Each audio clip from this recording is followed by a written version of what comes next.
Good morning. ముందుగా ఈనాడు cyber మోసాలపై స్థానిక భాషల్లో ప్రచారం పైలట్ ప్రాజెక్టుగా తెలంగాణలో కార్యక్రమాలు చేపట్టండి. సైబర్ క్రైమ్ నియంత్రణపై అధికారులతో కేంద్ర మంత్రి బండి సంజయ్ సమీక్ష. విశ్రాంత ఉద్యోగులకు నగదు రహిత చికిత్సలు అందించాలి. పదవీ విరమణ ప్రయోజనాలు ఏకమొత్తంలో చెల్లించాలి. మహాధర్నాలో తెలంగాణ పెన్షనర్స్ ఐకాసా డిమాండ్. అణుబెదిరింపులకు భయపడం. అసీం మునీర్ హెచ్చరికలపై భారత్ మండిపాటు. దేశ భద్రత కోసం ఎలాంటి చర్యలకైనా వెనుకాడబోమని స్పష్టీకరణ. మునీర్ వ్యాఖ్యల్ని వక్రీకరించారన్న పాక్. పాపపు కళ్ళను పట్టేస్తారు. 2 బిల్లులు 3 నిమిషాలు. ఐటీ చట్టంలో మార్పులకు లోక్సభ ఆమోదం. గడువులోగా రిటర్న్స్ దాఖలు చేయకపోయినా రిఫండ్కు వీలు. హైకోర్టు న్యాయమూర్తికి క్షమాపణలు చెప్పండి. జస్టిస్ మౌసమి భట్టాచార్యపై ఆరోపణలు చేసిన 3కి సుప్రీంకోర్టు ఆదేశం. న్యాయమూర్తుల తీరుపై అనుమానాలు వ్యక్తం చేసే ధోరణి పెరిగిపోయాయి. సిజేఐ. మద్యం కుంభకోణంలో సూత్రధారి జగనే. ఏపీలో మద్యం అమ్మకాల విధి విధానాల మార్పునకు మూలం ఆయనే. అంతర్గతం అలాగే 10వ తరగతి 20% ఇంటర్నల్ మార్కులు కొనసాగింపు. ఎట్టకేలకు విద్యాశాఖ నిర్ణయం. గత ఉత్తర్వుల నిలిపివేత. ఈనాడు కథనానికి స్పందన. అదిగదిగో స్థానికం. 4-5 రోజుల్లో కీలక నిర్ణయం. 16 లేదా 17న సిఎస్సి సమావేశం. బీసీ రిజర్వేషన్ల ఎన్నికల నిర్వహణపై అందులో అభిప్రాయాల సేకరణ. సీఎం రేవంత్ రెడ్డితో పాటు పీసీసీ అధ్యక్షుడు మహేష్ కుమార్ గౌడ్ భేటీ. అభివృద్ధి సంక్షేమ పథకాలు మరింత విస్తృతంగా జనంలోకి. గచ్చిబౌలిలో యూనిటీ మాల్. 5.16 ఎకరాల్లో 50 అంతస్తుల టవర్. మొత్తం ప్రాజెక్టు విలువ 1,500 కోట్లు. 200 కోట్లు మంజూరు చేసిన కేంద్రం. పీపీపీ విధానంలో నిర్మించాలని రాష్ట్ర ప్రభుత్వం నిర్ణయం. పనులు వేగంగా చేయాలని సీఎం రేవంత్ రెడ్డి ఆదేశాలు. ఇప్పుడు సాక్షి. రైల్వే బైపాస్ బాట. 2 లైన్లు అనుసంధానిస్తూ బైపాస్ లైన్ల నిర్మాణం.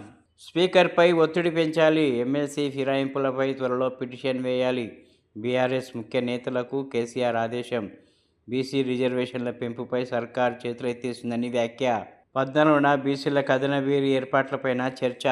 ఈ వారంలోనే కార్పొరేషన్ల డైరెక్టర్లు. జూబ్లీస్లో ప్రజాభిప్రాయంపై మరింత విస్తృత సర్వే.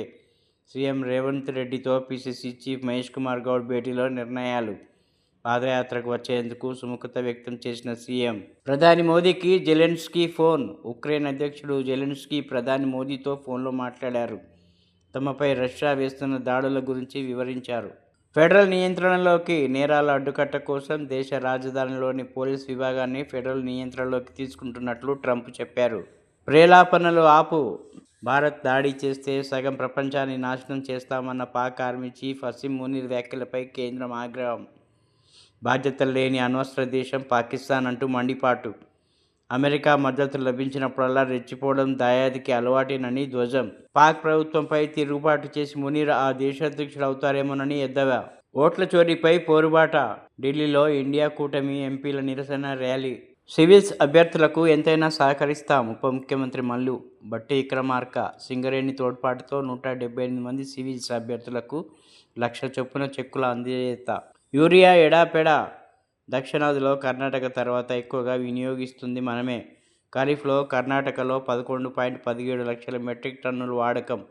9.80 లక్షల మెట్రిక్ టన్నులతో రెండో స్థానంలో తెలంగాణ. దేశంలో అత్యధికంగా యూపీలో 40 LMTల యూరియా వాడకం. మంత్రి రాజన్న తొలగింపు. సొంత పార్టీ నేతలపై రిగ్గింగ్ ఆరోపణలు చేసిన మంత్రి రాజన్నను కర్ణాటక సీఎం సిద్దిరామయ్య కేబినెట్ నుంచి తొలగించారు. 5 జర్నలిస్టుల మృతి. గాజాపై ఇజ్రాయెల్ వైమానిక దాడిలో అల్ జజీరా అరబిక్ ప్రతినిధితో పాటు 4 జర్నలిస్టులు మరణించారు. ఇప్పుడు ఆంధ్రజ్యోతి. ఏం చేద్దాం. బీసీ రిజర్వేషన్లపై పార్టీ పరంగా 42% ప్రకటించి ముందుకెళ్దామా, కోర్టును మరింత సమయం కోరదామా? రేవంత్ రెడ్డి మహేష్ గౌడ్ భేటీలో చర్చ. రాజకీయ వ్యవహారాల కమిటీలో నిర్ణయం. వారం రోజుల్లో నామినేటెడ్ పదవుల భర్తీ. 23 నుంచి ప్రజాపథం పునః ప్రారంభం. ముఖ్యమంత్రి పాల్గొనే అవకాశం. ఇజ్రాయెల్ దాడుల్లో 5 జర్నలిస్టుల మృతి. గింజ కూడా వదలం. నిర్ణీత వ్యవధిలోనే సీఎంఆర్ బియ్యాన్ని రికవరీ చేస్తాం. గడువు దాటితే 25% జరిమానా, 12% వడ్డీ వసూలు చేస్తాం. ఇప్పటికే ధాన్యం అమ్ముకున్న రైస్ మిల్లర్లపై క్రిమినల్ కేసులు. రాష్ట్ర పౌర సరఫరాల శాఖ కమిషనర్ డిఎస్ చౌహాన్. 10థ్లో 20% ఇంటర్నల్స్ యథాతథం. ఈ విద్యా సంవత్సరంలోనూ కొనసాగింపు. పాఠశాల విద్యాశాఖ ఉత్తర్వులు జారీ. రోడ్డు కింద చెరువులు, రహదారులపై వరద నిలవకుండా హైదరాబాద్లో భారీ భూగర్భ పంపులు. అటు ట్రాఫిక్ సమస్యలకు చెక్, ఇటు భూగర్భ జలాల పెంపునకు దోహదం. 2.6 లక్షల మంది, 10.4 లక్షల లీటర్ల వరకు సామర్థ్యం. ఇప్పటికే 10 చోట్ల ఏర్పాటు పూర్తి, మరో ప్రాంతంలో తుది దశలో నిర్మాణం. నగర వ్యాప్తంగా మరిన్ని ప్రాంతాల్లో నిర్మించేందుకు జీహెచ్ఎంసీ కసరత్తు. కదం తొక్కిన విపక్షం, ఓట్ల చోరీ, ఎస్ఐఆర్పై 300 మంది ఎంపీల నిరసన. హైకోర్టు న్యాయమూర్తికి క్షమాపణ చెప్పండి. రేవంత్పై దాఖలైన పిటిషన్లో పిటిషనర్ లాయర్లకు సుప్రీం ఆదేశం. జడ్జీలను న్యాయవాదులు విమర్శించే ధోరణికి అడ్డుకట్ట వేయాల్సిందే. నేతలు నిందితులైతే న్యాయం జరగదన్న భావన పెరిగింది. నేతల కేసుల్ని ఓ రాష్ట్రం నుంచి మరో రాష్ట్రానికి బదిలీకి అనుమతించొద్దు సుప్రీంకోర్టు. ఢిల్లీ వీధుల్లో కుక్కలు కనిపించొద్దు, అన్నింటినీ షెల్టర్లకు తరలించండి. స్టెరిలైజేషన్ తర్వాత కూడా వీధుల్లోకి వదలొద్దు. అడ్డుపడే సంస్థలపై కఠిన చర్యలు తప్పవు. దీనిపై జంతు ప్రేమికుల పిటిషన్లు పరిగణించాం. నిబంధనల్ని పక్కన పెట్టి పనిలోకి దిగండి సుప్రీం. ఎల్ఏసీ సమీపం నుంచి చైనా భారీ రైల్వే లైన్. బీసీ రిజర్వేషన్లపై రాష్ట్రపతి వద్దకు. కాళేశ్వరం, బనకచెర్లపై సుప్రీంకోర్టుకు. 14న కరీంనగర్ బీసీ సభపై దృష్టి పెట్టండి. కేటీఆర్, హరీష్, వినోద్తో భేటీలో కేసీఆర్. జ్వరంతో బాధపడుతున్న బీఆర్ఎస్ చీఫ్. కేసీఆర్, కేటీఆర్ కన్నా జగదీష్ రెడ్డి ఎక్కువ సంపాదించారు. కేసీఆర్ ఫామ్ హౌస్ దగ్గర ఎకరా 50 లక్షలు, జగదీష్ రెడ్డి ఫామ్ హౌస్ వద్ద ఎకరా 40 కోట్లు. ఓఆర్ఆర్ పక్కన షాబాద్ జగదీష్కు 80 ఎకరాల క్షేత్రం. ఎస్ఎల్బీసీ కూలడానికి కేసీఆర్ క్షుద్ర పూజలు. మీడియాతో చిట్చాట్లో మంత్రి కోమటిరెడ్డి వెంకటరెడ్డి. ఔటర్ రాబడి హైస్పీడ్. టోల్ సంస్థకు సగటున నెలకు 70 కోట్ల ఆదాయం. ఈ ఏడాది తొలి 6 నెలల్లోనే 414 కోట్లు. రోజురోజుకు పెరుగుతున్న వాహనాలు. టోల్ పెంపుతో మరింత ఆదాయం. ఔటర్ నిర్వహణ, టోల్ వసూలు హక్కును 7,380 కోట్లకే 30 ఏళ్ల లీజుకిచ్చిన గత ప్రభుత్వం. బలూచిస్తాన్ లిబరేషన్ ఆర్మీ ఉగ్రవాద సంస్థ ప్రకటించిన అమెరికా ప్రభుత్వం. ఇప్పుడు వెలుగు. ఢిల్లీలో ఒక్క వీధి కుక్క కూడా ఉండొద్దు, వాటిని షెల్టర్ తరలించాల్సిందే. ఎవరైనా అడ్డుకుంటే కఠిన చర్యలు సుప్రీం. మరో ఎయిర్ ఇండియా ఫ్లైట్కు తప్పిన ప్రమాదం. విమానంలో కాంగ్రెస్ ఎంపీ కేసీ వేణుగోపాల్. 15 నెలల చిన్నారిపై ఆయా క్రూరత్వం. కూలీలపై దూసుకెళ్లిన ట్రక్, 3 మృతి. బెట్టింగ్ యాప్స్ కేసులో ఈడీ ముందుకు రానా. బషీర్బాగ్లోని కార్యాలయంలో 4 గంటల పాటు ఎంక్వైరీ. ఇప్పుడు నమస్తే తెలంగాణ. అప్పులపై అబద్ధానికి చెంపపెట్టు. అప్పులపై రేవంత్ చెప్తున్నదంతా పచ్చి అబద్ధం.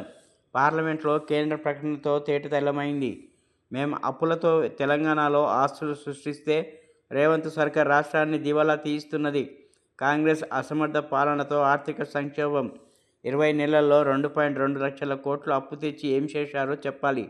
BRS working president KTR. Congress 20 నెలల్లో చేసిన అప్పు 2.2 లక్షల కోట్లు. తట్టెడు మట్టి ఎత్తలేదు, ప్రాజెక్టులు ఒక్క ఇటుకైనా పేర్చలేదు. అయినా అప్పుల్లో సరికొత్త రికార్డు నెలకొల్పిన రేవంత్ సర్కార్. కాంగ్రెస్ ఏలుబడిలో సగటున రోజుకు చేస్తున్న అప్పు 356 కోట్ల రూపాయలు. తెలంగాణలో పాగా, పొరుగు నిఘా. పక్క రాష్ట్రాల నిఘా ఏజెన్సీల గుప్పెట్లో హైదరాబాద్. కీలక ప్రాంతాల్లో కర్ణాటక, ఏపీ ఇంటెలిజెన్స్ వర్గాల డేగ కన్ను. నేతల రోజువారీ కార్యక్రమాల వివరాలు స్వరాష్ట్రాలకు చేరవేత. కర్ణాటక నుంచి ఢిల్లీలోని కాంగ్రెస్ అధిష్టానానికి నివేదికలు. అమరావతి నుంచి కేంద్ర ప్రభుత్వానికి చేరుతున్న సమాచారం. వంగపండుకు ఏం సంబంధం? ఎంఓయూల వెనుక నాగరాజు నిర్ణయం ఏంది? జేఎన్టీయూ హెచ్ విద్యార్థి సంఘాల ఆగ్రహం. కళ్లకు గంతలతో నిరసన. ఇంజనీరింగ్ సీటు క్యాన్సల్ ఆప్షన్ ఏది? ఫైనల్ ఫేజ్ తర్వాత సీట్ల రద్దుకు అవకాశం లేదు. నచ్చిన కాలేజీలో సీటు రాని విద్యార్థుల ఆందోళన. ఫీజు కోల్పోతున్న విద్యార్థులు, సర్టిఫికేట్లు ఇవ్వమంటున్న కాలేజీలు.